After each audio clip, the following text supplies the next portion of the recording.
Week 17 has passed us. We got into the super wild card weekend, and our Emphasize the super. super wild card weekend was fan-frickin-tastic, Alex. I mean, it lived up to all the hype. We had so much stuff good. I mean, just literally all day from at least in Mountain Time Zone, the best time zone, from 11 o'clock to like 9 o'clock at night, just straight football. And you just can't beat that. But ladies and gentlemen, thanks for tuning into our wildcard round breakdown. Of course, I'm your host, Ross Allen, joined alongside by my guy, AK Alex Kropp. And we're here to break everything down, and oh boy, do we have some takes for you today. I know, as soon as one of these games went final, I was just thinking to myself, oh boy, Alex is going to have some stuff to say. And then I checked my phone about a second later, and there he is talking already. And So, I just want everyone. I just need to make a public statement right now. Is I keep receipts of everything, and I know I have a list. Yep. I check it twice. Yep. I know what people say Uh-huh. when I say certain things, and know that receipts are kept for all of that. And I check them twice every single night. And we got all the comments on the YouTube to prove it as well. And it's the internet. They never go away. But Alex, let's get started with our first game of the weekend, which was the Colts at the Bills. The Bills taking this one 27-24. They get their first playoff win since 1995. And it was close near the end. The Colts almost made a late comeback. They're down 24-10 in the third. They got this lucky. It was a fumble, but they didn't call it a fumble. That guy's knee was clearly up. You saw Aaron there, but Yeah. I guess the NFL wanted to make it a little more exciting. Nonetheless, the Bills still win. The quarterbacks played very well this time. Philip Rivers and possibly his last game of his career. We'll get to that near the end of the show. But he throws for about 300 yards, a couple tutters. And I was more surprised, Alex, that in crunch time, we didn't get an interception. I think that was the first time we've ever seen that happen. Of course, Josh Allen, on the other hand, though, over 300 yards, 2 touchdowns, a rushing touchdown. He looked fantastic.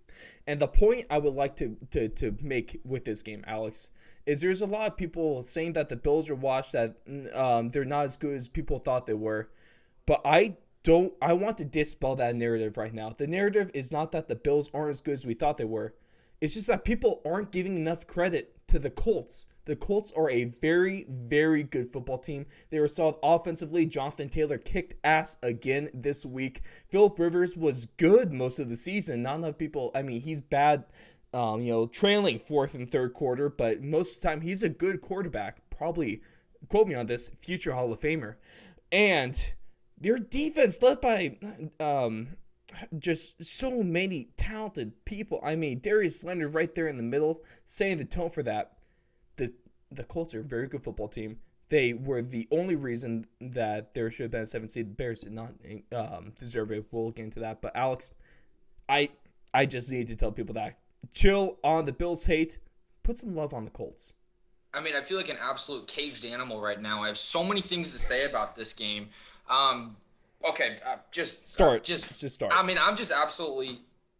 so excited about what the NFL did with having 7 teams make the playoffs on both sides. And the first thing I'll say on just kind of an overarching term or overarching theme is the AFC and the NFC. You saw this weekend what a discrepancy they have in talent. Alex, it's like we're saying that all the season whole year. Long.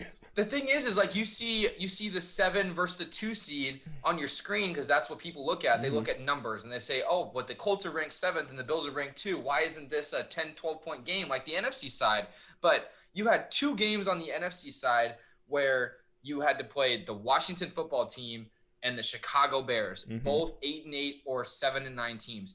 That is the competition you're going against on the NFC side. And on the AFC side, you had the Bills, who arguably were the hottest team in the NFL, have to play against this Colt team, which is one of the most complete teams in the NFL. They have a nasty defensive line, just riddled with guys. Danico Autry, DeForest Buckner, Darius Leonard might be Defensive Player of the Year. He put himself. These guys are incredible. And freaking DeForest Buckner missed a bunch of games and still put up crazy numbers. Was a Pro Bowler, and that's the 7th seed in the AFC. And this Bills team, this was the most The turning point of this game, hands down, the Colts make the right decision at the end of the first half. They have the ball 3rd and 1. Horrible play call. Do not agree with that play call. Running a pitch left with a fast defense like the Bills, you don't run that play. No. You have 3rd and 1 from the goal line.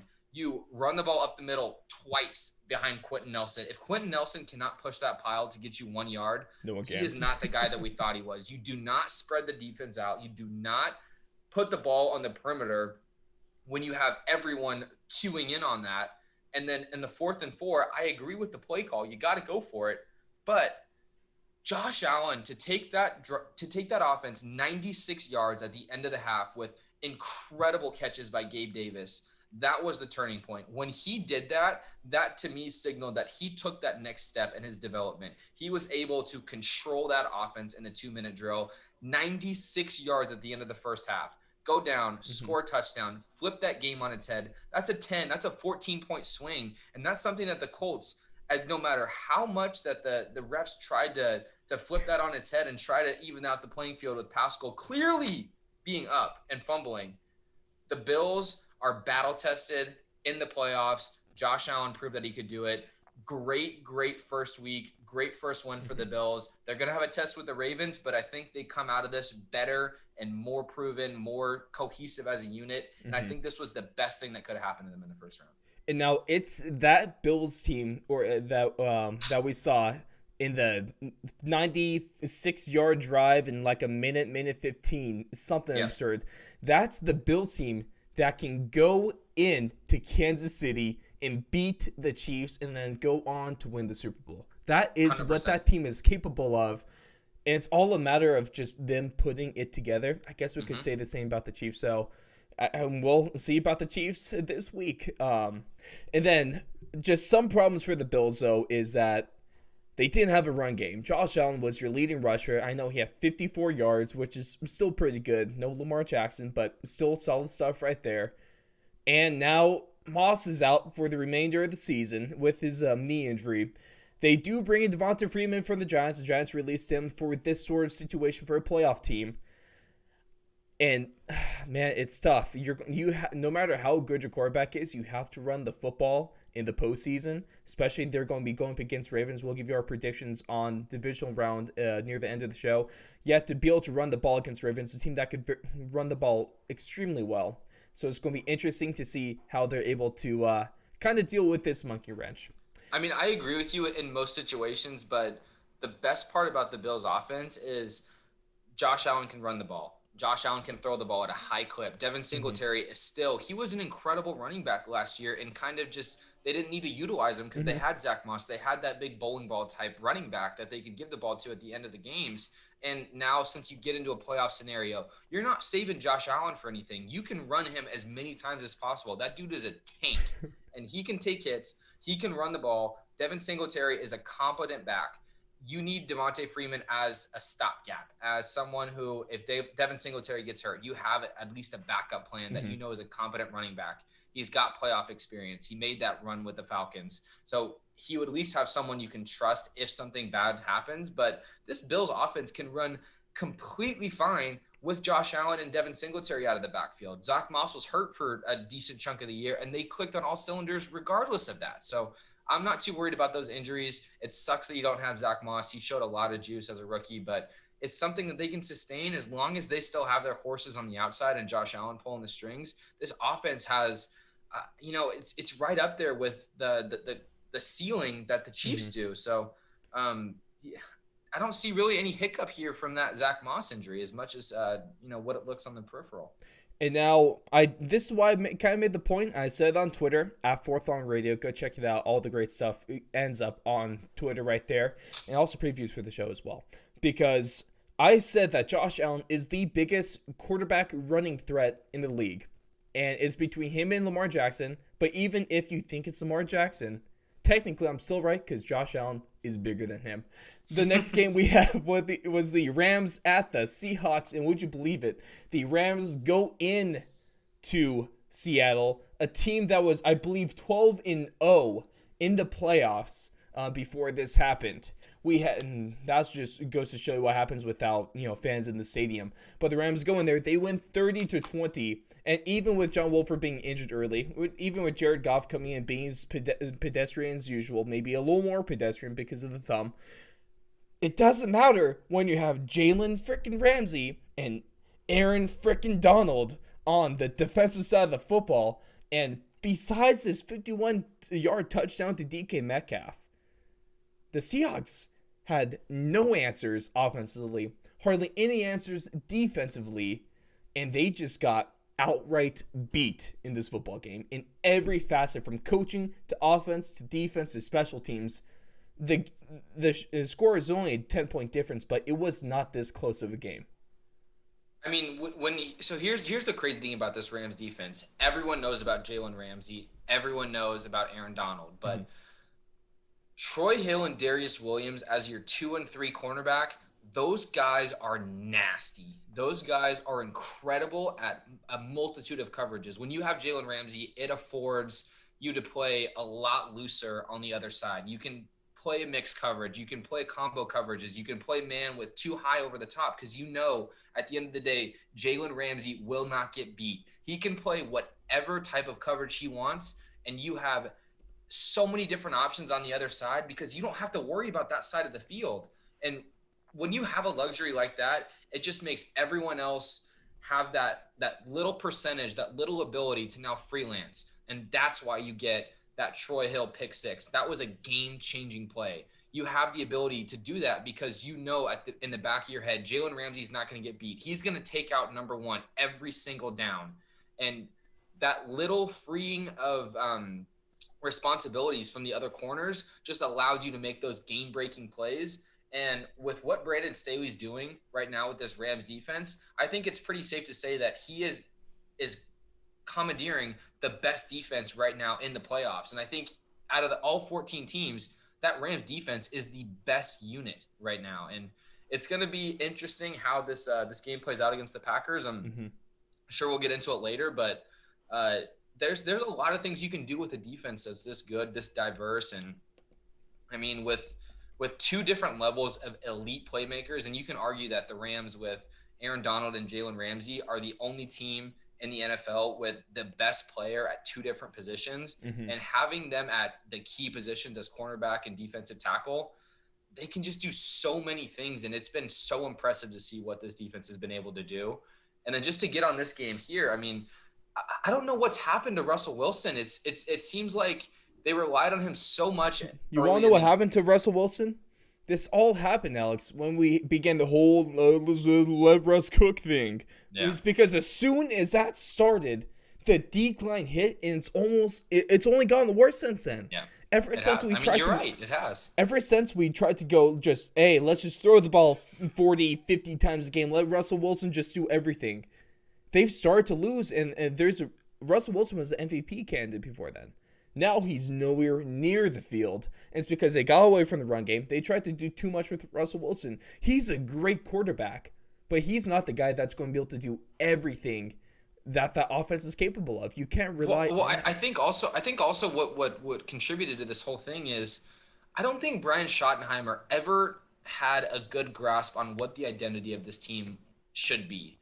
He went from the beginning of the year, let's throw the ball a ton because everyone thinks we're this balanced running team. And then he made such an overcorrection to try to feed the ball to Carlos Hyde and Chris Carson that he's just going on way too much of a tangent and trying to overcorrect things. And then now he just cannot find a good mix of it. And it almost seems like they have two different modes. It's either let Russ cook or run the ball on first and second down, put Russ in horrible spots on third down. And when you play against a defense that is incredibly talented like the Rams are, and B, has seen this team twice already. And it's not like the Seahawks offense has changed much over the last couple of years. So this Rams defense has seen and has been able to scheme for this team for so long that their tendencies are just so drawn out. And I think you saw the result of that with Brian Schottenheimer getting fired the week after he lost his playoff game. Well, Alex, I got some breaking news for you and for everyone listening to this show. First off, thank you. But second of all, you have to have a balanced offense to be successful. Boom! Breaking news. I know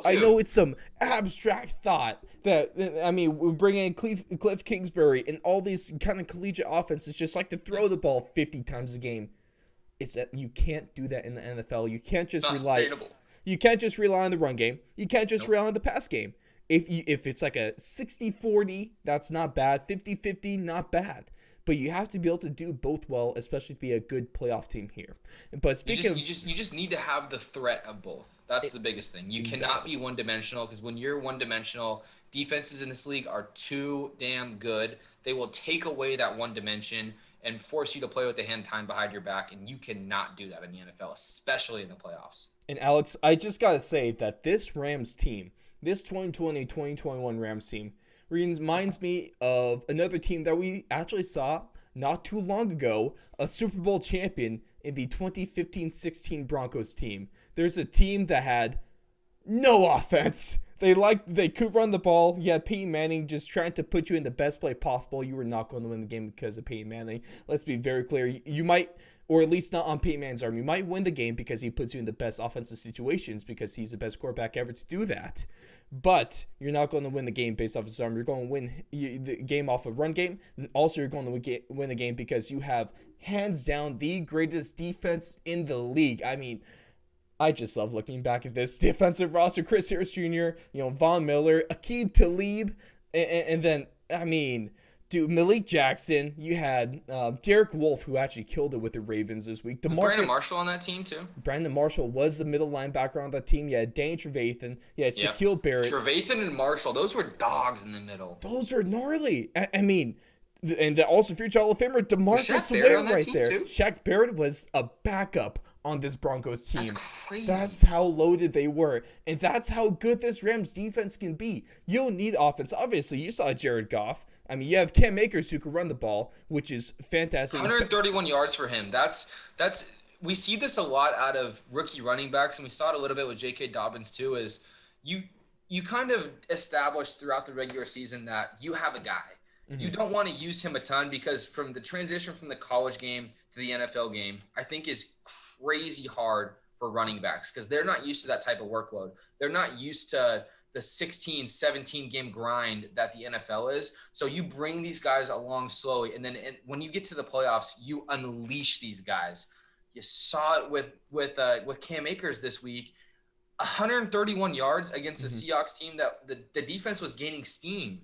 And you had, a decent run stopping unit, but Akers just seemed to be able to get the extra yardage, fight for every single play. And I mean, just the Rams are a team, they're dangerous because they know who they are.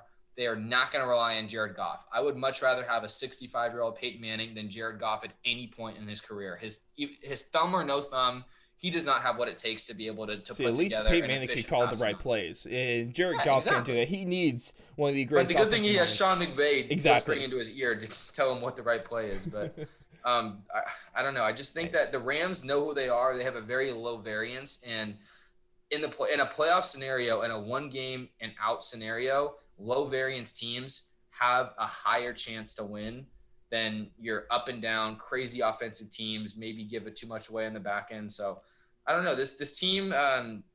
Everyone thinks that this game against the number 1 seed Packers is just going to be a walkover, but no. I don't know. Anytime you roll out that defensive lineup, it's a cause for concern. Moral of the story: if the Rams win the Super Bowl this year, don't be surprised one bit. Also, this has been my favorite team the whole year. Alex, credit. I've been on the board. I've been on the train. I mean, obviously the Cowboys were. I was on the Cowboys train too, but you had the Rams really early this season. More hyped on them than I was, so I have to give you that. There's your little pat on the back for me for this week. Now, the last game of the Saturday night action was the Bucs at the Washington Football Team, and I don't want to talk about anything in this game besides the legend, XFL St. Louis Battlehawks legend, and now NFL starter. He was doing his college finals leading up to this, and he had to get his finals postponed. He had to talk to his professors about this because he got the call. Taylor Heinicke is a damn good quarterback, and I didn't want to hear anything else besides this because let's not kid ourselves. The Tampa Bay defense is not a bad defense. It's a above average defense. It's above average defense with a good pass rush, with a decent secondary right there. but doesn't matter to Taylor Heinicke because he just throws 300 yards on you. He gets his touchdown. He runs for almost 50 yards on you as well. A mobile guy that can get out of the pocket. Wade, I'd rather, at this point in his career, I'd rather Taylor Heinicke than Tom Brady, who is on the other side of the football. Where, on the other hand, the Bucs, of course, they won this game. I mean, are we really surprised by this? We can't act like this. It was going to happen. Hold on, are we just going to gloss over that take right there? I mean, you can't just bury that in the middle of your monologue there.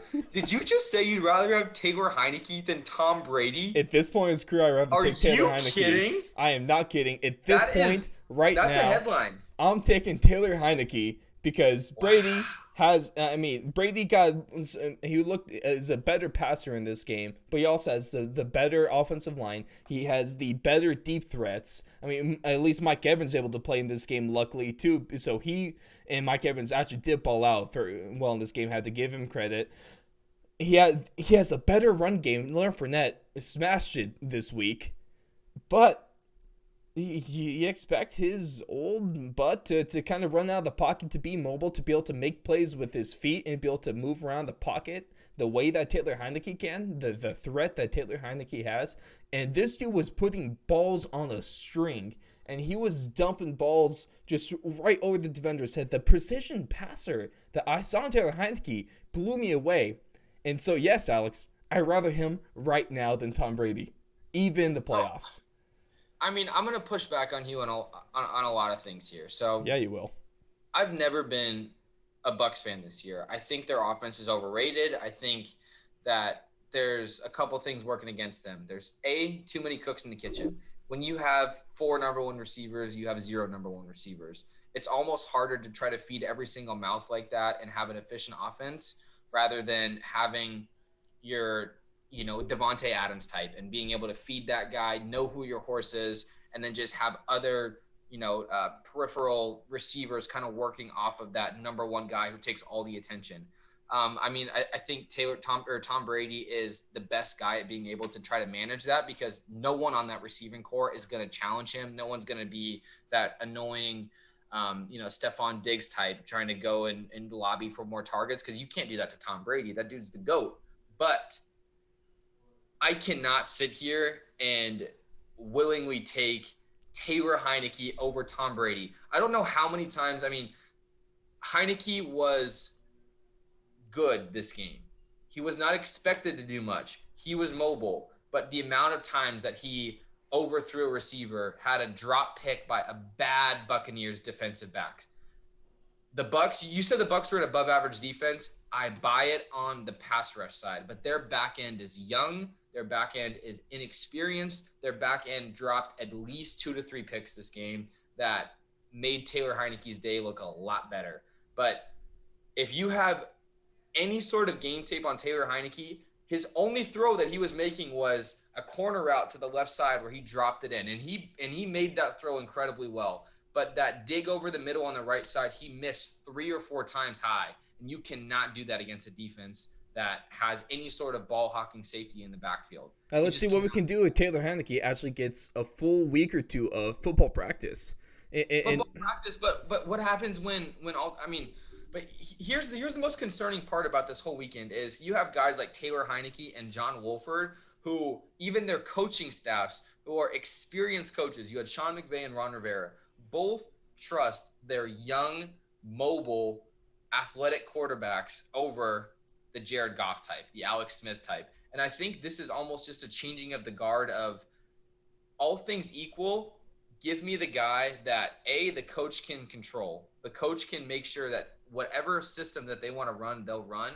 And B, has the mobility to make a play on the run, to be mobile in the pocket, to not be a statue back there. And that's just what we're seeing this whole NFL mindset shift to. And guys like Jalen Hurts, guys like Lamar Jackson, guys like Kyler Murray, Josh Allen, all these guys, they wouldn't have the same appeal, 15, 20 years ago that they do now.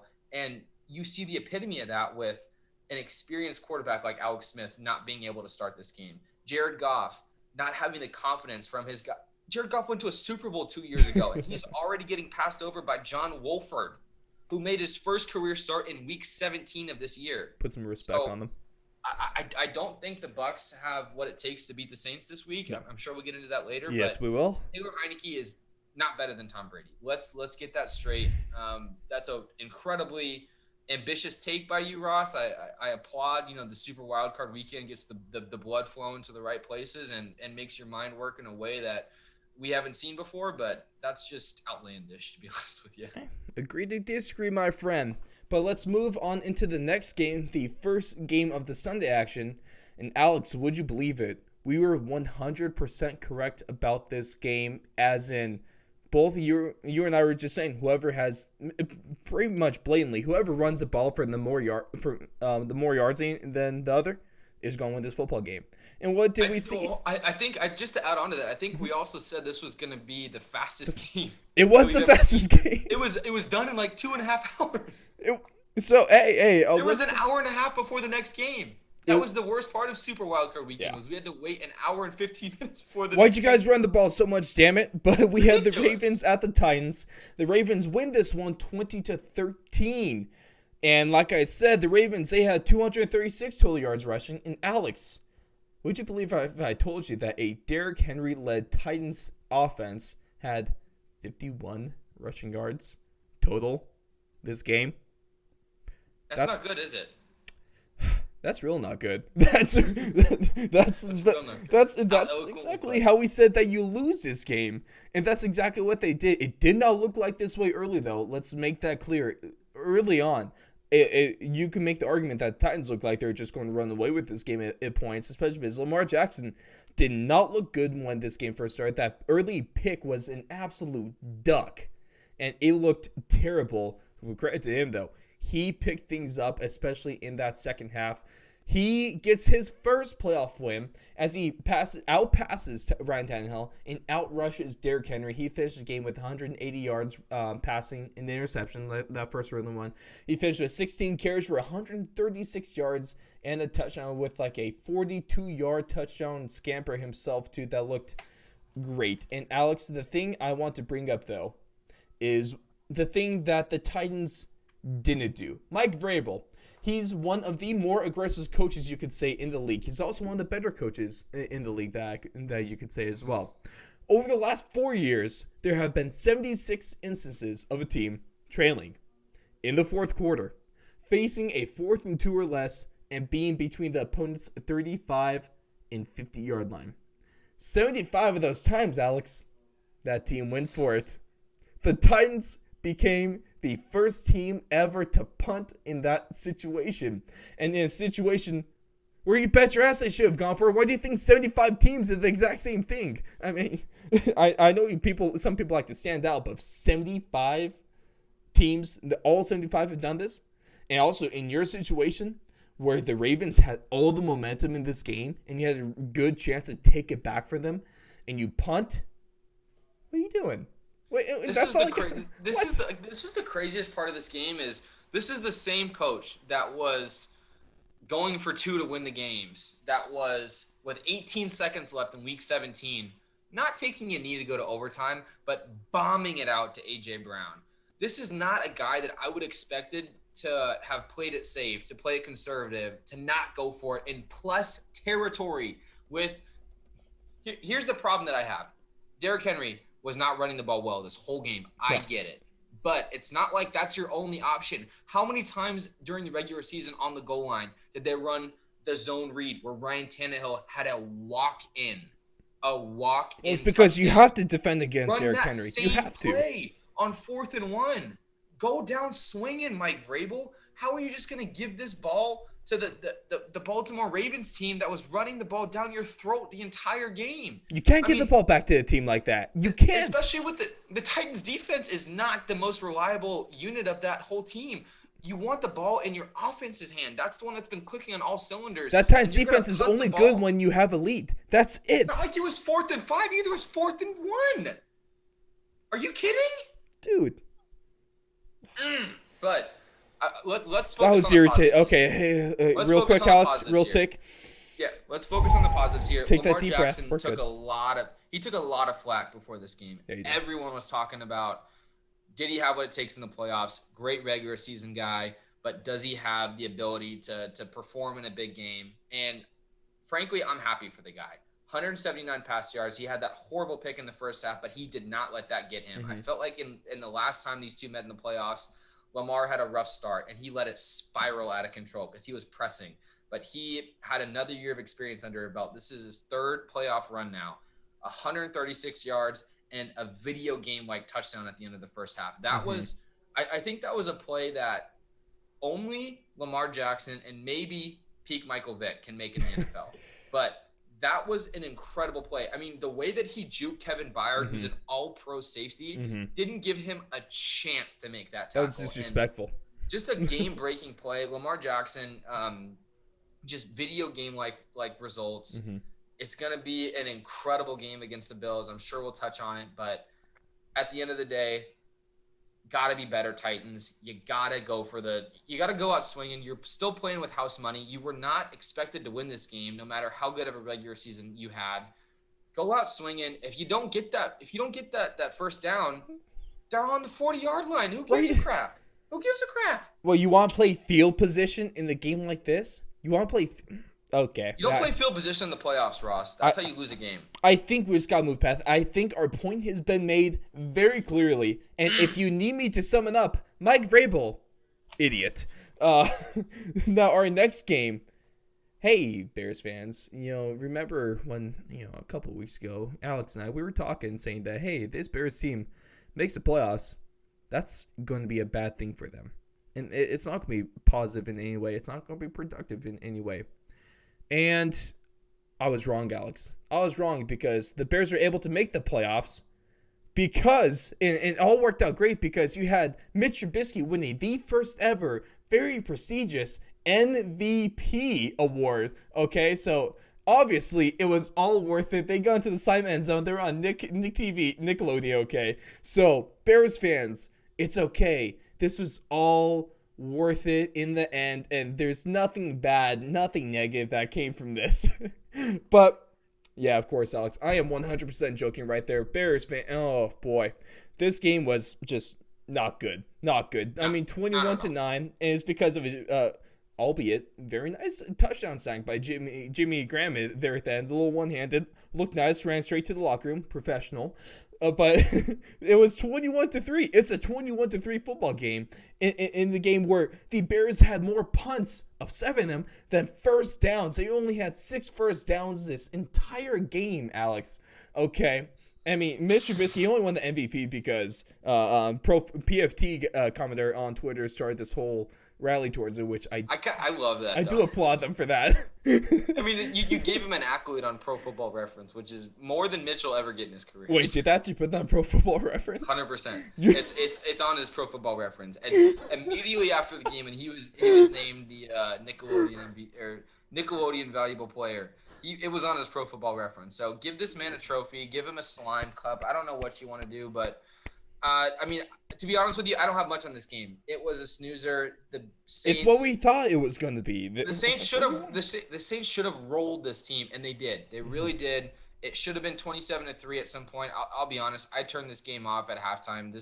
Even at halftime, I should have turned this game off once Javon Wims dropped the best pass that Mitchell Trubisky's ever thrown. Because I mean, the worst part about that was right after Javon Wims drops that ball, he just kind of looks as like he wasn't pissed. He wasn't like mad or disappointed. He was just kind of like, well, since I'm wearing this Bears jersey and I have Mitchell Trubisky thrown to me, this is kind of just what we're expected to do. So I'm just going to run back to the huddle and, act like that never happened. And I mean, they were playing with house money. They were playing with house money anyways. And I think we alluded to it 6, 7, 8 weeks ago when they lost 6 in a row and then started to go on a little win streak against the Lions and the Giants and the bad teams of the NFC.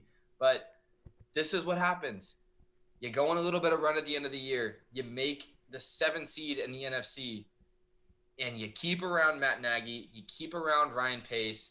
Who knows what Mitchell Trubisky's going to do? Probably going to keep him as well.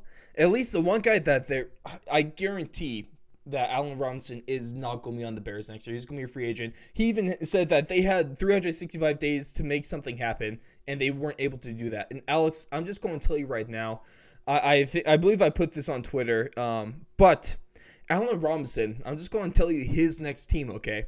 He's going to be staying within the NFC North, and he's going to be going to the Green Bay Packers because it's about damn time. It's about damn time that the Packers make up for their mistake of trading up to draft Jordan Love, Aaron Rodgers' replacement. It's about damn time you get him some help. And if you have Devontae Adams, and if you have Allen Robinson on either sides of the football field, there's not a damn thing that could stop you. Why are you forgetting Robert Tonyan? Sorry. He's a stud. Sorry. No disrespect, Robert Tonyan. Stud. Okay. He's an athlete with the PH right there. He's an athlete, but that offense would be ridiculous. It already is filthy. And Allen Robinson, that's a move to do. Hey, Green Bay Packers, I know I don't live in Wisconsin, so technically I'm not a part owner like those residents are. Unfortunately, that would be kind of cool. But I'm just going to tell you right now, this is what you have to do. It doesn't matter how much it costs. Just take a wad of cash and just throw it at him. And then... I mean, just throw it up in the air, and I'm sure the Windy City will just attract it into him with their wind stream. So that's by far... in his apartment somehow. That's the move we have to make right here. That is the schmove that we have to make right there. And at least for the Saints, you're able to look good. You're able to get Michael Thomas back, which was a very, very important piece because that Drew Brees and Michael Thomas connection was back. It's still solid, and that's really going to help them in their next game against the Bucs, who, like you allude to, if they could kind of take advantage of that young, maybe not as talented defensive secondary, that's how they're going to win this football game. Of course, with a good run game. Because like we said at the beginning of the show, Alex, got to be balanced. Mm-hmm. And now our last game of the weekend, and dude, honestly, I'm stuttering now because I had no idea what to say about this game when it was happening. We saw the Cleveland Browns with their head coach being in his basement for this game. We saw the special teams coordinator as the head coach making the important decisions for this game. We saw them missing a couple of players on the defensive back end. We saw them missing offensive linemen. We saw them missing not just their actual offensive line coach, but their backup offensive line coach. And even with all these pieces missing, what'd they do? Were they the same old Browns that Juju Smith-Schuster said that they were? No. They went up 28-0 in the first quarter after putting up 7 points in the first 14 seconds, which, of course, gave me PTSD because all I saw is Peyton Manning in Super Bowl 48. Don't want to talk about that moment because we don't need to. Let's focus on the 2015-16 Broncos I alluded to earlier. But they get their first playoff win since 1994, Alex. And the Steelers. There's a reason, like 6 weeks ago, we said they were the worst 11-0 team of all time. And thank you guys for proving it because you guys suck for this. I mean, I'm gonna rattle off some stats here, and please do. I think these stats are so incredibly, not telling, but just an anomaly because you look back at this game and you go, first downs, Pittsburgh outscores Cleveland 34-20. Total yards, 553 for the Steelers, 390 for the Browns. Passing yards, 501 to 263. And rushing yards, the one that I think mattered the most out of this game, 127 to 52. Hey, Alex, but real quick, can we go over to the turnover margin right there? I know that might be what you're leading up to. That's what I'm getting at. 5 turnovers for the Steelers to 0 from Baker Mayfield. 0 now, for Alex, Baker Mayfield. Correct me if I'm wrong, but it's very tough to win a football game when you have 5 turnovers and the other team has 0 turnovers. Is that an accurate statement? This situation? I think you've run into a good statement. I mean, there's not much to say about this game because it was such a wild game script the entire way. I mean, it was so much fun though. I gotta say, maybe the best center ever in Marquis Pouncey. Real quick, Alex, happy retirement, Marquis Pouncey. You deserve a future Hall of Famer, 100%. 100%. I mean, crazy career, but you have the probably his worst snap of his career. Yeah. Worst snap of his career goes 10 feet over Big Ben's head. Yeah, James Conner and Big Ben both look like 78-year-old grandpas going down to pick up, their dog's poop that day, but could not get the ball. I mean, any smart person would have just kicked the ball out of the back of the end zone. But no, they just like, oh, you get it. Okay, let's spot this team seven points. And then next drive, throw a pick.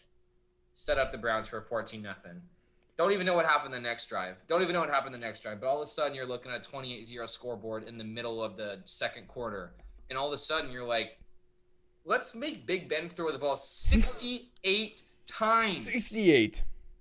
Should have just passed it one more time. Be perfect for Big Ben. Dude threw the ball for 500 yards and got blown out. Well, it didn't help that he had 4 touchdowns, but also he had 4 interceptions. So this was an incredible game. This is a game that, you're going to want to know where you were to watch this game because it was such a big anomaly for every single statistical category that it's something they'll write movies about later because I don't think the Browns team is that good. I think the Steelers are just that undisciplined, that imbalanced. You had Mike Tomlin play almost the most cowardly brand of football of the weekend, and you had Mike Vrabel punting the ball in 4th and 1 in his opponent's 40. I mean, Mike Tomlin had 2 really, really bad decisions. First, when you're down 28-0, you punt the ball in Browns territory. Then when you're down 11 or down 12, have all the momentum, and you punt the ball on 4th and 1 in Browns territory. What are you thinking, dude? Hey, Mike Tomlin. 28-0. You're playing with house money at this point. Go down swinging. At this point, Alex, you just got to go over to that ball bag and just grow a pair. Just grab a couple balls right there because obviously you're missing yours. You got to do it. And then to give you, this is how the game started in terms of drives for the Steelers, what you're talking about. Fumble, touchdown, interception, punt, interception, punt, interception, touchdown, field goal. And that was the first quarter. That was the first half. Excuse me. But if you look back at this box score, you would think this game was drunk itself. I mean, this was just an incredible game script. I don't think you can take anything from the Browns because they didn't play a real game. This wasn't a real football game at all. No. They're going to get probably blown out by the Chiefs. Probably. But who knows? The thing is, though, this game could have been a lot better. It could have been over a lot quicker for the Browns if they didn't play conservative football after the first quarter because they started just dropping back, just dropping back in coverage, letting these 5-10 yard passes, just let these dink and dunks. But the problem is you let Big Ben get into a rhythm, and Big Ben, I mean, he's probably near the end of his career, but he's still a solid quarterback. I mean, besides the 4 interceptions, he had all those yards, in passing touchdowns. So, of course, he still had something there. I mean, Baker Mayfield did complete over 60% of his passes for 263 and 2 touchdowns. I'm surprised to see Baker. No turnovers either. It's all about the no turnovers, but which is not something we see too often now at Baker Mayfield. But and also the Browns, you just gotta keep the foot on. You just got to keep the foot on the pedal. You gotta put your foot on their throat and twist it.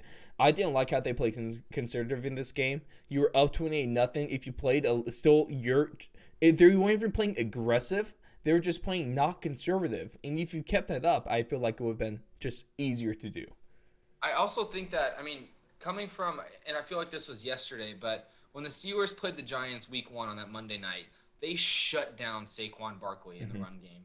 And in this game, you just saw that defense just get outwilled sometimes. The amount of times you saw Kareem Hunt drag players into the end zone, drag players for first downs, they just broke the Steelers' will. And I just did not think that was something that defensive front was able to be, embarrassed like that. And the Browns' run game is legit, and the Chiefs are not any run stoppers. So we could have a way more interesting game than a lot of people might be expecting right now. I still think they're going to get blown out, but the Browns at least have a lane to win in. And now, Alex, that's going to wrap it for our week 18, technically. Super wildcard weekend coverage. And let's roll that intro. Let's go, that's it. We want the ball, we're going to score. Tell them to bring me my money. Yeah! Dollar bills, y'all. So we buying or are we selling? Now, this is our buy or sell segment. Of course, we didn't have it last week because we're getting all of our playoff predictions, but it's back. Your fan favorite segment, it's back, and it's still better than ever because it's what we do. It's what we do. We make these hot takes. We back them up, or we just might have to kind of put ourselves away from this situation, like what Alex wanted me to do with my take about Heinicke, but I'm going to stand by it because I'm just a man of it's more of like You're a man of conviction.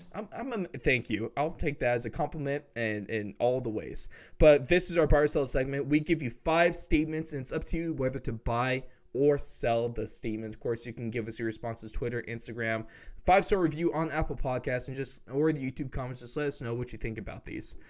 Now, the first statement I'm going to give to you, Alex, piggybacking off that Steelers and Browns game. This was the last game we've seen Big Ben in a Steelers uniform. Buy it or sell it. I'm going to sell this statement because I think he comes back for one more year. He's got a year left on his contract. Didn't really have to do much this year. Kind of just sat in the pocket, got the ball out of his hand quickly. Maybe you give this offense a run game. James Conner looked washed this year. Had no explosiveness, had no speed, had no lateral quickness. Cut ties with James Conner. You have a good receiving core. You don't have any good backups right there. Mason Rudolph and Josh Dobbs just are not going to get the job done. I think the Steelers would prefer to have Ben back. They give that team a floor of 9-10 wins. So I don't think we've seen the last of Big Ben. I think he's going to probably draw it out because he loves having all the attention on him in the offseason. But I think he plays next year. Now, there's a lot of talk about this, especially right after the game, because we saw, for all that you want to say about Big Ben and all how much I want to make fun of the Steelers this year, which I have done plenty of, I can't lie, like the scene of Big Ben just sitting there on the bench, seeing him next to his guys, it was a little kind of, I felt a little bit in the soul, just a little bit, slightly. And there's a lot of people saying, oh, he should just retire and stuff like this. It's not like he has much to prove. He's a future Hall of Fame quarterback in his own right. But like you said, he still has 1 year left on his contract. I think the Steelers will honor it. Not sure if that's really a positive or negative thing in the grand scheme of things, but I don't believe Mason Rudolph is ready to really take over. And if you're the Steelers, the best situation that you could do right now, I already said that this guy was going to the Patriots in a trade. But I would not be surprised to see Gardner Minshew come into Pittsburgh via trade, serve as a backup to Big Ben through this year, and then be the guy to take over the offensive reins once Big Ben retires when his contract is up. I can see that for sure. Now, our next statement, Alex, is a guy that I think you still like, but you want to kind of discredit him a little bit to my displeasure, but your opinion, and it's okay. Not all of us can be right all the time. But our next statement is that Taylor Heinicke will be a starting quarterback next season. Does he have any college eligibility left? Because that might be the only. Is the CFL going to run next year again? Hey, XFL in 2022. Yeah, I'm going to sell it. He's just not a starting quarterback quality player right now. He's going to be a great backup, but this is not someone that, when you put an offseason plan together, you go, okay, all right, step number 1, let's get Taylor Heinicke. Let's make this guy, the center point of our offense, and let's give him the keys. That's just not what you do with this guy. He's an exciting backup. He's great when a team doesn't game plan against him, but he's just not a starting quarterback quality player. And it's okay because he wasn't expected to be. It's really okay, Ross. He doesn't need to be a starter. He can be this fun Old Dominion quarterback who – came out of nowhere and played for a broken legs, Alex Smith, and be okay with that. This time wasn't the broken leg, just a calf. Okay, he's okay. But yeah, no, I get your statement right there. The thing is, though, not sure if this statement can mean a few things. It can mean, are you taking as I'm saying that he's a starting caliber quarterback, or if there's a situation that may arise where he could be a starting quarterback for a team. 2 different things right there, I believe. And there's week 1, he will not be a starting quarterback. There's kind of a thing right now, Alex, where the Colts have a little bit of a decision to make a quarterback. There's a number of options they have right now. Phillip Rivers, and we'll talk about this in a second, but he is on this 1-year contract. Not sure if the Colts are going to bring him back next year. it wouldn't be the worst thing in the world depending on the money, depending on the contract, depending on what they can do this offseason and in the draft, if they could find a quarterback to take later in the first round. But you have Philip Rivers, who might be done with them. You have Jacoby Brissett, who he's a solid quarterback. I mean, a good backup, a good backup to have. We saw him as a starter a number of times, especially that whole Andrew Luck kind of fallout. We saw that have to happen. He's not bad, but he's not really a franchise guy.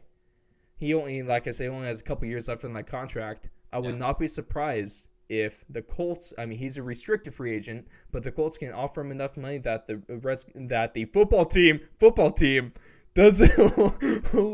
Almost got in trouble by the censors. I almost had to put $1 in the jar. There's no dollar in no jar. It's the Washington football team, damn it. And they always have been. Hail to the football team. But I would not be surprised if you see a team like the Colts try to bring in Taylor Heinicke for a pseudo quarterback competition to see what they can do, depending on what they're able to do in the draft in terms of free agency and maybe trades. He'll be a good backup. Hey, I'm okay with that. Honestly, anytime he's on my TV, I'm just going to have a blast with it. Now, our next one, I gave you my take on this one, Alex, but I want to tell you right now that Allen Robinson is done with the Chicago Bears. I'm going to buy that one because I want it to happen. I want to see him on a new team. I want to see him with a competent offense. I want to see him with any sort of receiving threat on the other side of him. He's been the number one guy in Chicago for so long, and he's just been so fixated on by the defenses that I want to see him with some sort of other threat on the outside with a good quarterback and a good offensive system. So if you had to take a swing at it, besides the Packers, because that's my prediction right there, where is the best landing spot for Allen Robinson, and are you going to say your favorite team? No, because I think he doesn't fit the mold of the Niners offense. I think he's not one of those yard after the catch guys. He's more of a number one X-type outside receiver that you put a lot of attention on. Actually, if I had to make a statement, I actually kind of like him on the Colts. I think that T.Y. Hilton has almost outstayed his welcome there in Indianapolis, and I think it's going to take them making a hard decision, cutting T.Y. Hilton, bringing in Allen Robinson, bringing a new quarterback. Frank Reich, I think, is one of the best offensive minds in the NFL, and I think if you pair him with an offensive scheme like that, and you have Michael Pittman there, you have a good run game there, you don't have to put all of the pressure on Allen Robinson. I think he would thrive in that type of situation.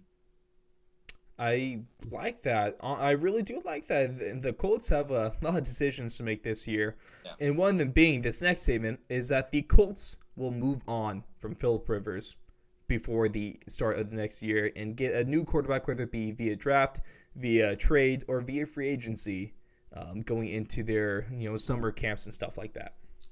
I think there's everyone kind of thinks that Philip Rivers and Big Ben are in this similar situation just because of the longevity of their careers and where they are in their station of their lives. But I think there's two distinct differences. A, contracts. Philip Rivers signed a 1-year contract. Big Ben still has a year left. And B, that Colts franchise owes nothing to Philip Rivers. Whereas if Big Ben wants to come back, the Steelers have no choice but to let him come back. The Steelers are a team of tradition, too. They are a team so They've given him 2 Super Bowls. He's got 2 Super Bowl rings. They're not going to cut him. They're not going to trade him. No.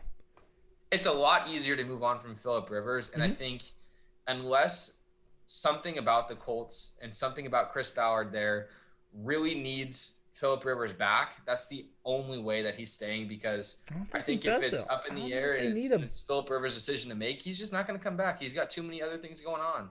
Too many other kids going on. But I mean, after the game, Philip Rivers did say that unless the way it sounded to me is that unless the Colts re-sign him, that he's just going to go into coaching and just not going to play. I think he's okay with that too. I can respect that. He had a good career. Honestly, Philip Rivers, future Hall of Famer as well. He's going to be in the Hall. It's not going to be a first ballot, not by any means, but eventually, you bet he'll be in the halls of Canton. And now the last statement I want to bring to you, Alex, is that kind of a little background. Of course, shocker, I'm really happy they did this because we were bad mouthing the 11 last week. Very well deserved. Doug Peterson gets canned from the Philadelphia Eagles. And that's what happens, Alex. It doesn't matter how good of coach you are. You could be Andy Reid. You could be Bill Belichick. But unless you, I guess, just say it like this. Unless you have the respect of your players, you can't be you're not going to be a head coach. You're not going to be successful. There's no place that's going to work for you. So that's why the Eagles get rid of him. Of course, we had the man, the myth, the legend, Adam Gase get canned. Who really, shocker there, right? Yeah. But apparently there's ties in the organization with Adam Gase for the Eagles, and then some kind of ties with the GM for the Jets with Doug Peterson. So, Alex, I'm going to say that the Eagles will bring in Adam Gase and the Jets will bring in Doug Peterson as their head coaches. I'm going to buy half that statement. I think it's got to take an insane general manager and an insane franchise to bring in an insane head coach in Adam Gase after this debacle in New York. But I really do. I actually kind of like the fit with Doug Peterson and the Jets because I think you can pair him with a good young quarterback, which – can he save Sam Darnold? Carson Wentz is that just the ship has sailed? There's too much negative energy around Sam Darnold in that Jets franchise. I just ghost? don't see how that works out. I just do not see how that works out long term. It's a ghost.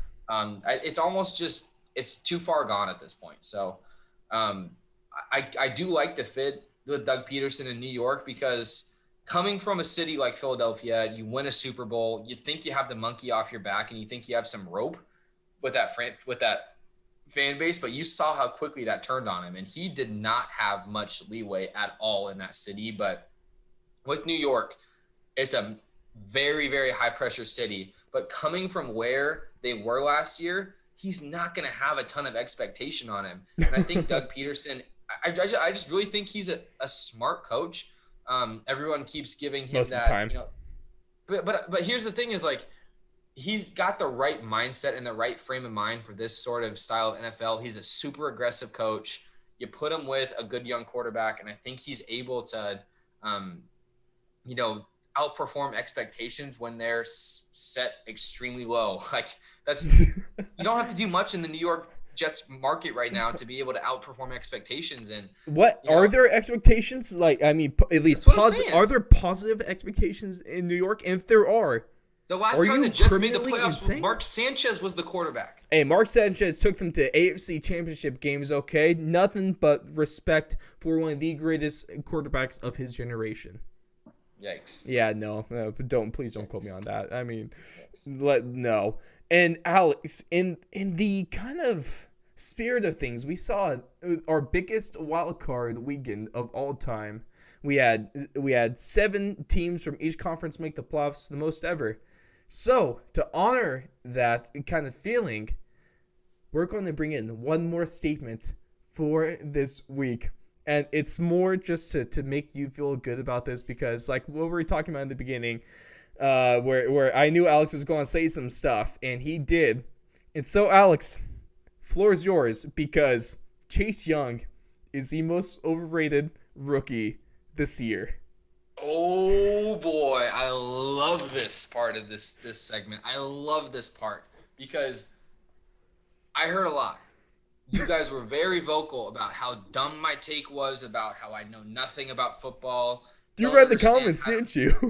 I read the comments. I told you guys I keep receipts on this stuff. But what I've told you time and time again about Chase Young is I'm not saying he's a bad player. I'm not saying he's not a great pass rusher. But when in his guy's first year, when we anoint him this all-pro, all-world pass rusher, and he has one weapon in his arsenal, which is the speed rush outside, which we saw time and time again. The only way he was able to produce results was with athleticism, was with speed, when he was single covered, and he made the same exact move every single time. Juke at the line, speed rush outside. Every single time you saw this.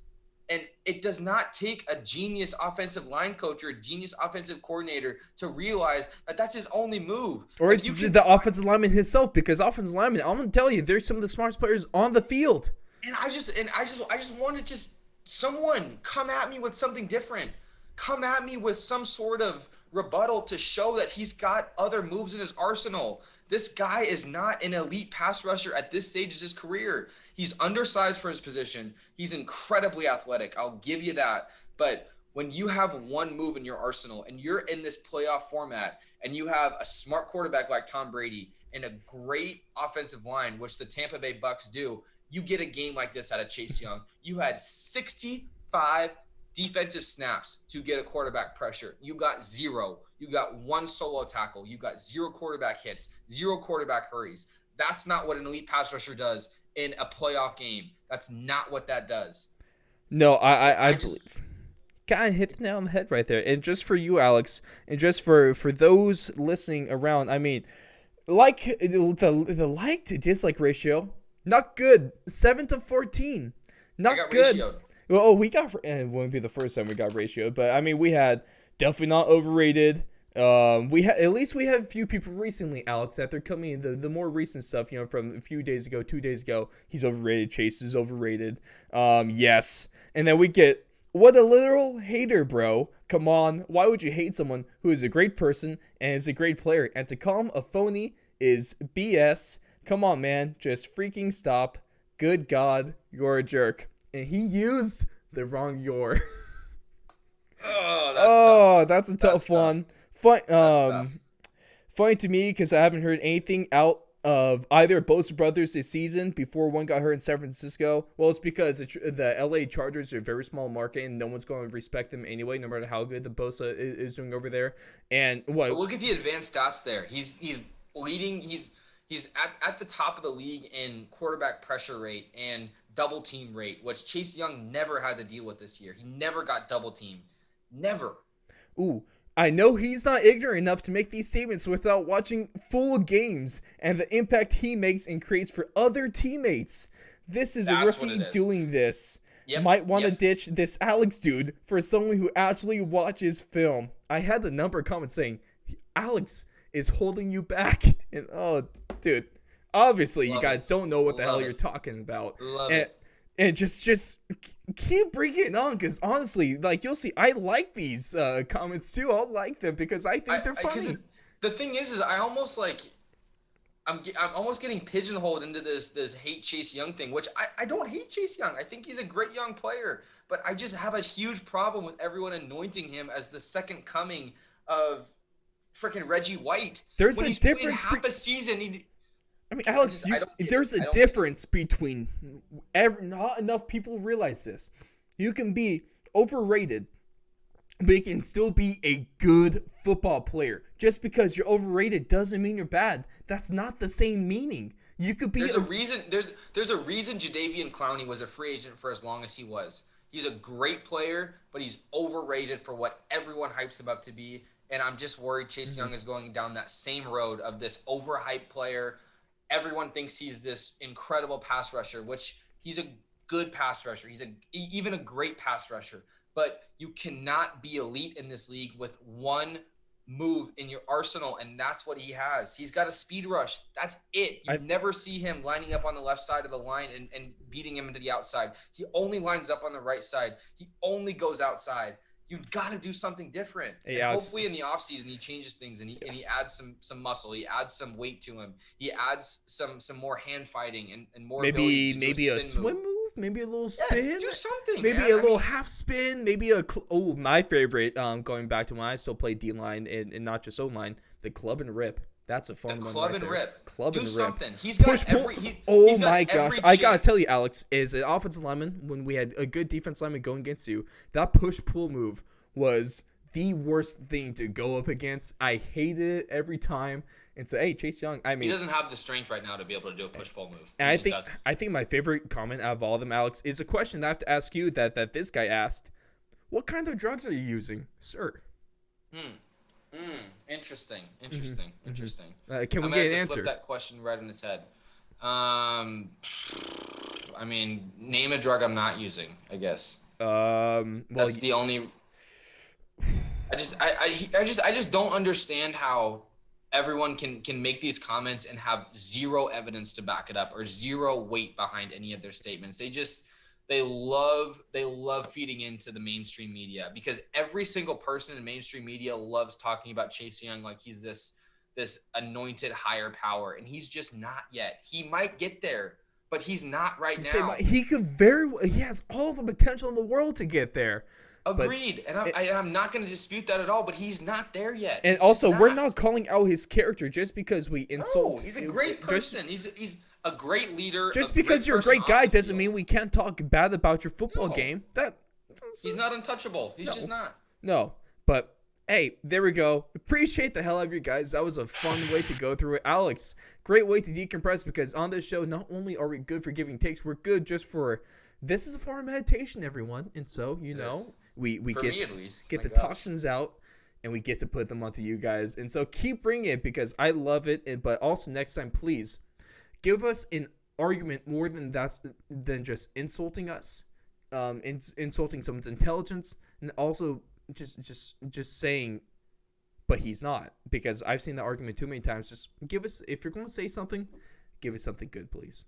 But there's our buy or sell segment, and Alex, and let's finish things up with this show just real quick, going through our divisional round predictions, because of course me and you were wrong a little bit on the for our overall predictions, and especially the wild card. Got 4 for 6.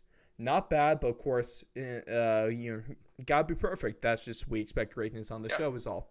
So we get a second chance, because, hey, that's all behind us. What's in the past is in the past. We just have our divisional round predictions. So let's go through this and give our predictions for this, and with your winner and the final score of this game, Alex. Rams versus Packers, the first game of the weekend. Who you got?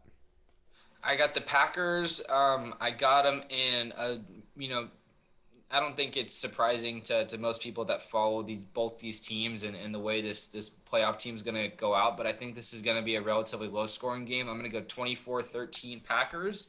And I think it's just going to be because the Rams offense isn't going to be able to move the ball. I think it's going to be windy conditions, which windy and cold conditions with a quarterback that couldn't throw healthy and now has a broken thumb with pins in his arm is not going to be a good recipe for success for that Rams offense. So they're going to try to shorten the game. The Packers offense, I think, is going to have a couple big plays, not to Devontae Adams, but to guys like Marquez Valdes-Scantling. And, I even think Robert Tonyan gets a touchdown here. Stud. Yeah, but, I think it's going to be a low-scoring game. Packers are going to pull it out by, a comfortable margin. But there is a chance the way this game script's going to lie, that the Rams keep it low-scoring and are in it in the fourth quarter. And if, Cooper Kupp, hopefully he plays this game. I know he had a knee injury or some other lower body injury in the divisional rounds, or in the wild card. At least Aaron Donald's going to be there. The Terminator is going to be here for the Rams. Yeah. Well, who needs a broken rib? You can play through that. But exactly. Alex, it's kind of, I really want to say that the Rams are going to win this game. And if I was on some of the drugs that you were using that YouTube commenter alluded to, such as the finest crack cocaine, I would be picking the Rams, and I'd be picking the Rams by 14 touchdowns. But considering that I am not on my hot take performance enhancers tonight, is what I would deem them, because it's kind of what they are. But I will take the Packers in this game. It's a home game in Lambeau. That's always hard, even if there's no fans there. And if it has to be a low-scoring game for the Rams to win this, because we saw the Rams offensively, they only have the rushing attack and Cam Akers. We saw what they did to Derrick Henry, though, a few weeks back, because and that the Titans are a better run football team historically over the season than the Rams have been. So that doesn't bode well for them. I got this one 27-21. Green Bay Packers take this. It's going to be a one-score game, but hey, if the Rams end up actually pulling something out and win this game, I'm not going to be surprised. If anything, I might be kind of happy because it's going to be fun. Our next game is going to be the Ravens versus the Bills. Now, this is going to be a really good game. Unfortunately, though, looks like it could very well be a snow game there in Buffalo. And we all know that Josh Allen was going to be the better passer in this game anyway going in, then especially with the snow. Lamar Jackson, he already was saying that he hopes it doesn't snow because he's never played in one, so that's not a good sign. And it's not like he has the arm strength to cut through the snow and cold air anyway like Josh Allen does. And so obviously this is going to be another game where it's not going to be like the Titans and Ravens where it's only going to come down to the run game. But the run game is going to be very important in this one. But I still give the edge to the Bills barely. It's going to be a close game. It's going to be a really good game. But I still like the Bills overall as a team. And I'm going to make this one 31-24 Buffalo Bills. Okay. I think that you're right on the game script. I think you're right on how this game is gonna play out, but I don't know. There's something about this Ravens team where it's almost like everyone, anointed us the Kings last year already, and now it's no one believes in us. They have this kind of, false flag mentality where they're now rallying against all the haters and all the doubters. When in reality, like they've been one of the top AFC contenders for the last 2 years. So it's not like no one's giving them a shot, but and you see this coming out when, the Bills are one of the hottest teams in the NFL and it's under a field goal, in Vegas right now. So I think this game has a lot of different outcomes, but I think on this, I don't know, in this game, I just think it's going to come down to the last possession of the game. And I think the Bills are going to have the ball down 24-20, and Josh Allen's going to be able to go down and score a touchdown, win this game 27-24. I just think that he's made a step that no one thought was possible from year 2 to year 3, where he's got full control of this offense. The loss of Zach Moss hurts, but, like we kind of touched on earlier, I don't think it hurts as much as people are going to make it out to be. I think Josh Allen gets the job done in the fourth quarter, and they pull this game out by field goal. The next game of the weekend is going to be the Saints against the Bucs. The Saints going for the clean sweep, the 3-0 on the Bucs this year. Of course, they've blown them out twice already, and that's why they're not going to blow them out this time. It's going to be a closer game. It's going to be a closer game. The Bucs are a better team. They're clicking more than they were, but this Saints defensive, if we just want to compare defensive secondary units, the Saints outclass the Bucs in every way imaginable. If the Bucs are like right here at the bottom, the Saints are pretty much near the top. They're not even close, as you like to say. That's why they're going to win this game. They're going to get the clean sweep. They're going to show the Bucs that, hey, we are the best team in the NFC South, and there's no competition to us. In this game that they should win, offensively, it's going to be a little sluggish. The Saints are really going to have to, and this is the thing, the Bucs rely on their pass rush, but pass rush doesn't matter if you're just throwing some dump off and slants every time with Michael Thomas in there and Alvin Kamara. It's what Drew Brees is good at, is getting the ball out of his hands. It's not going to be downfield, but it's going to be away, and that pass rush is going to be mitigated by that, because that's just what they do offensively. And I don't think the Bucs are going to be able to find a good way to stop it. I got the Saints taking this one with the final score of 27-17. Wow. Okay. I like that. Not complete blowout, but more than one score. It's a handle. They handled the Bucs. Yeah. They handled the Bucs, going away. And, I think we talked about it a little earlier. I think the Bucs secondary is inexperienced. Carlton Davis, Antoine Winfield are just, not guys that you'd think of and think, defensive stoppers on the back end. Jordan Whitehead, Sean Murphy-Bunting, not guys that are household names. So I think Drew Brees kind of is able to dissect this offense for a third time. This is the time of year where Taysom Hill comes in for 5 to 7 plays, and they have one big play to Emmanuel Sanders down the middle on a post on a double pass. So I think the Saints defense has the right formula to beat up on this Bucs offense. They have very physical corners. They have the defensive line that gets after the quarterback. Tom Brady's not going to be able to get the ball out of his hand quick because that Saints defense is so good at playing press coverage with Marshawn Lattimore and, C.J. Gardner-Johnson getting every single person on the other team to hate him and try to punch him in the face in every single game. But, I think there's that old adage of it's hard to beat a team 3 times in 1 year. But I think in this case, it's just a bad matchup for the Bucs. It just really is. And the Saints just have the formula to beat them. And I think they win this game 27-14. Ooh. Ooh, even better than mine. I dig it. I dig it. And the last game of the week, it's going to be the momentum carrying Cleveland Browns against the Chiefs there in Kansas City. And I am not going to completely write off the Browns in this one. If they can use that run game effectively, they can make this way closer than it needs to be if you're the Chiefs or Chiefs fan. This game is going to be a lot closer than I believe people are giving it credit. I believe it's going to be a one-score game, as a matter of fact. And unfortunately, though, it's just not going to. The Browns just don't have the offensive firepower to keep up with the Kansas City Chiefs. I mean, the Chiefs are just too good.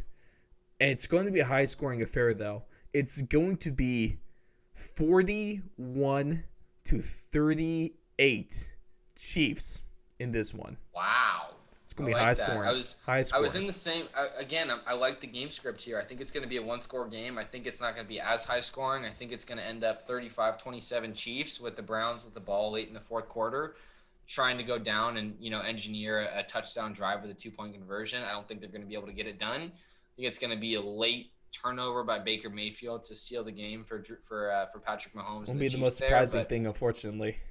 No, but I think the Browns are in the right direction. They got that first playoff win. They got the monkey off their back. Now they can actually move forward as a real football team and not have to deal with all the critics and all the not making the playoffs since '95 and whatever their crazy stat was. And it's going to be good to kind of have a reset on the franchise. And I think they have a coach now that they can rely on and Coach of the Year. And, yep.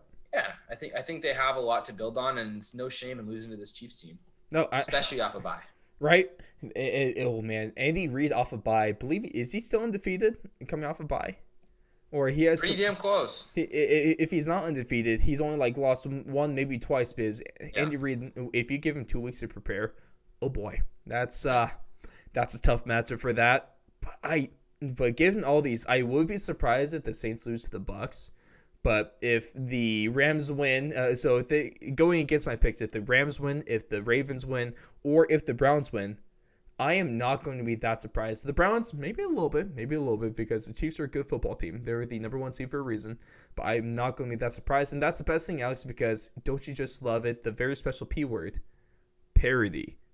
Any given Sunday or Saturday in this scenario. That's why the NFL is better than the NBA. And sometimes college football, too, because we saw the national championship game. Oh, big shocker. Nick Saban wins his 6th title with Alabama in 12 years or something like that. So, unreal. But, Alex, that's going to wrap it for us this week. This has been our NFL super wild card weekend breakdown for you guys. Let us know what you think of all this, the games matchup, the buy or sell segment with all of our hot takes, and also give us your score predictions for this week's divisional round matchups.